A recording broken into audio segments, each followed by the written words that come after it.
Hi Virgo, welcome to your July 2016 General Tarotscope. It's Rena. I've closed all my windows on a hot summer day because of the landscapers. And I know it's first world problems, but God, is anybody with me on this? That I'm going to bring out that moon in Virgo where I just go on bitching about different carping is a better way of putting it, right? About different issues, but I can't stand, hearing, leaf blowers. Ugh. And I'm trying to do something spiritual here, and I'm trying to tune in. I'm trying to, be as conscious as possible, and then you hear, eh. So I do apologize if you can hear it. I have closed the windows, but we'll see. And I have been shuffling the cards. Before I begin, I'm just going to talk briefly about some transits that are occurring for you in July. Because as the month begins, we have the Sun and Venus, and I believe Mercury must be there too, in the sign of Cancer. And Cancer is actually your 11th house. So it's the house of hopes and wishes. And I was just reading recently that this is the luckiest house. And I had noted in a prior video that I thought the 9th house, being the house ruled by Jupiter, is the luckiest house. But they said this is. And so now I'm starting to really warm up to the 11th house. The 11th house is also the house of your friendships and group associations, and also humanitarian efforts.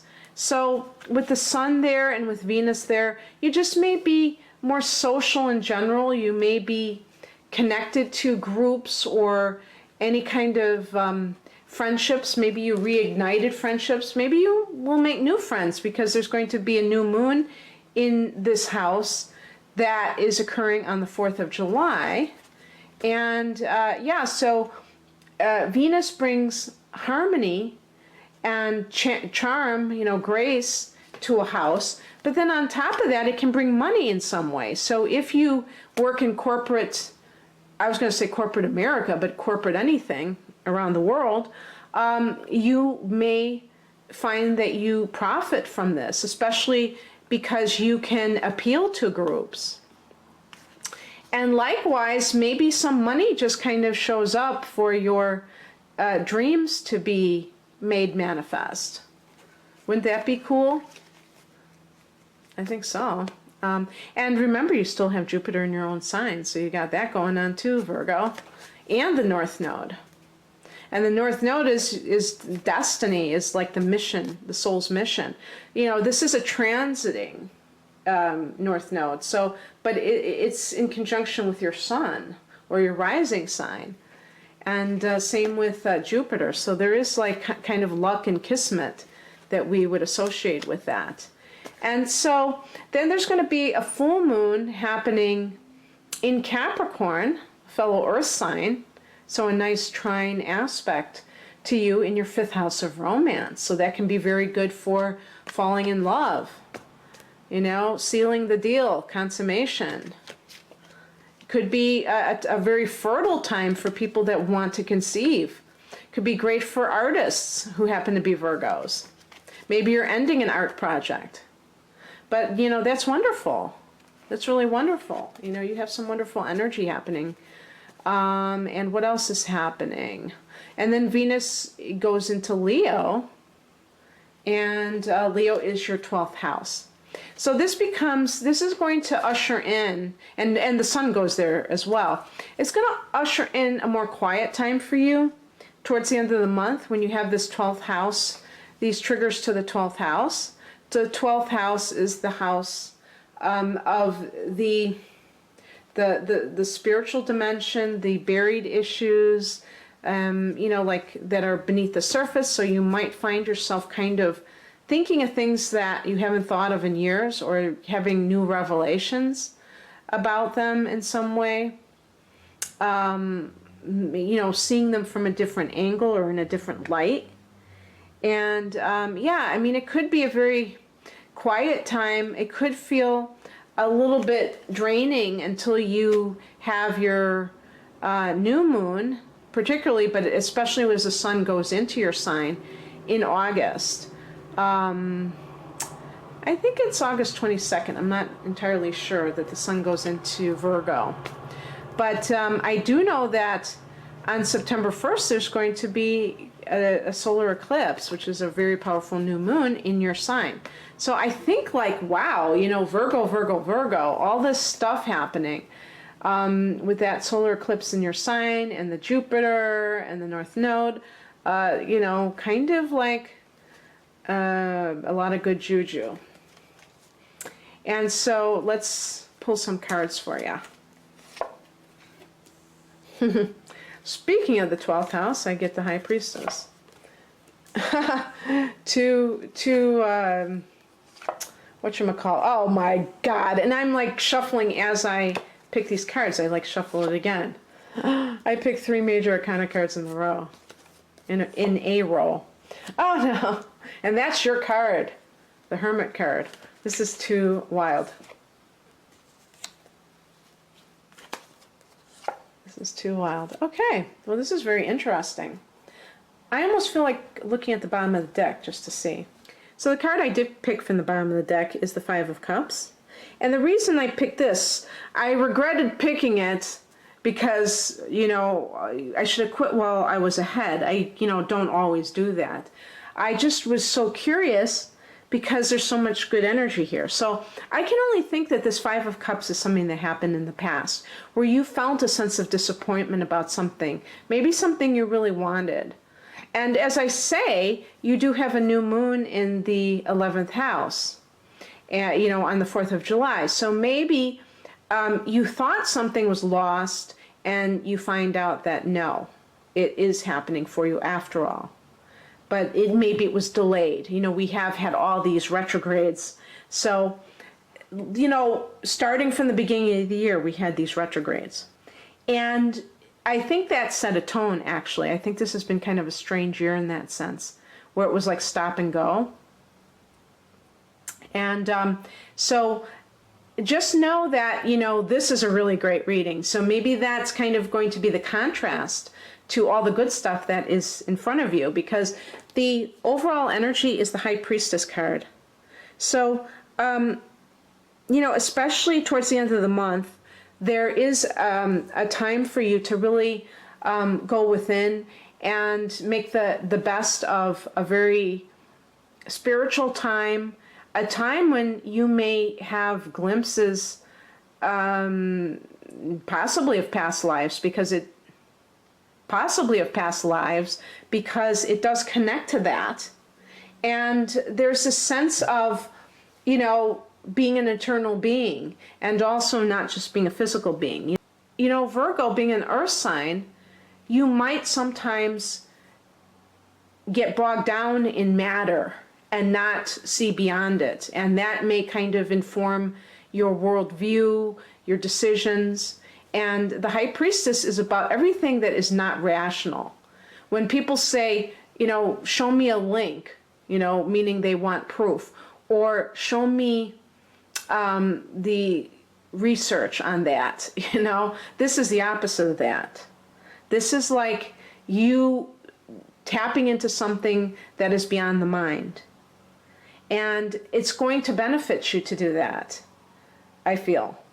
The recent past is a Temperance card. I always say that this should be Virgo's card, because you tend to be very, you know, temperate in your behavior.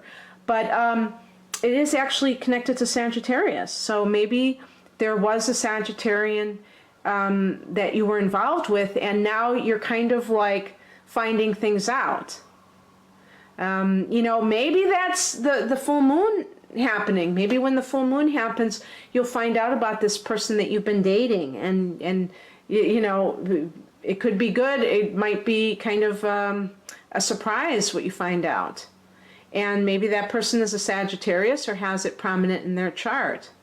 But if you're talking about work, it could be a situation where you're trying to do something that is more of a profession that is intuitive. And I think that this is something that is quite, I don't know if it's like a phenomenon or what, but people that are, let's say you work in a bank, or real estate or something like that, and then you decide to become a Reiki master, or doing some kind of chakra balancing work, energy work, totally different line of work from what you normally do. And the Temperance card is about you achieving equilibrium. Maybe you were too involved in the physical plane. Somebody pointed this out, I think it was another reader, and I never even paid attention, that she has one foot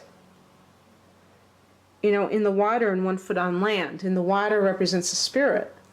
And so maybe you're trying to get more into the spirit side of things.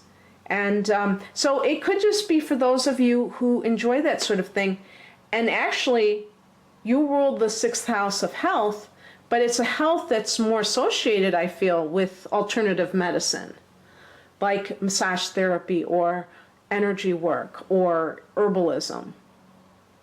The higher perspective is the Magician card. So it's all about you taking ownership of your co-creative abilities. Instead of the old paradigm of, going hat in hand to the employer and saying, will you hire me? I'll fill out your application. I'll do a song and dance. I'll just, work myself up into a lather so that you can hire me. Instead of saying, what, I can hire myself. I can do this myself. I don't need to be a beggar in my life. I can actually be a co-creator, and I can determine my destiny, because that's a one. That's you, starting it off yourself. It's initiation. I love the Magician card. The energy that crosses you is the 2 of Wands. So you may be thinking about possibly even traveling, or maybe you have 2 offers, maybe you have 2 job offers. Again, it could be going back to what I said before. Maybe you're deciding, should I stay with this very predictable job, or do something that speaks to my heart, that's more of a spirit-based situation. They call it like a heart-based business. And typically it would be when you're doing something like what I'm doing, or something that promotes the spiritual side of life. Or I would say even if you're a craftsperson, like if you have an Etsy shop or you want to, and you make jewelry and things like that. I love buying stuff from people directly now. And I make a point of doing that rather than going to Kohl's and, and buying some factory assembly line thing. And it's not more expensive, and you're actually investing in somebody else's dream. So I just recommend that people do that, but you may have your own dreams. And so you may be, as an earth sign, saying, yeah, but is it going to be secure? But you have the world in your hands. So you're thinking expansively, and you may even be thinking of relocating, but you're kind of torn whether or not you should do it. You have within you a great time. And that's this card and this card, they really are quite similar. And so take that time in July to search and see what is the best thing for you to do. If you really engage an issue fully and say, what do I really want? What is my life? If I decide to do this, is it really the end of the world if it doesn't work out? Will everything just collapse and I'll never be okay again? You have to, and you can only decide that for yourself. You may have more people to think of. Maybe you have a family. Maybe it's not something that's easily done, but you can at least start the process. if you're involved in a relationship, you may be kind of thinking about whether or not it's something that is right for you. Maybe you find something out about that person and you're really thinking about possibly leaving the situation. The advice is definitely stand up for yourself. Stand your ground in whatever it is that you're doing. Don't be a doormat. Don't allow people to walk all over you. Don't be afraid to show your stuff and show who you are. Virgo's a modest sign. You know, you're not the type to brag. You're not the type to really even see your strong points sometimes. Sometimes all you see are your faults. And that's a bad habit. So you have to stop doing that if that's how you feel. The outcome? 8 of Cups, baby. You're walking away from something that is not emotionally fulfilling. If it's a person, it could be a Sagittarius relationship or something that represents that. Maybe it's a relationship with someone that is not, maybe it's somebody, maybe you want more balance in a relationship. Maybe you have somebody who's like really imbalanced and you really want that in your life again. The important thing is that whatever is going on, that you're going towards something, that you're not just leaving something in a state of angst, but that you actually have a clear vision of where you're headed. And I think that you do, though, because I think you're going to be doing a lot of soul searching. And so anyway, Virgo, I hope you enjoyed this general reading. If you'd like a personal reading, please click on the link below. Otherwise, have a great month. Bye.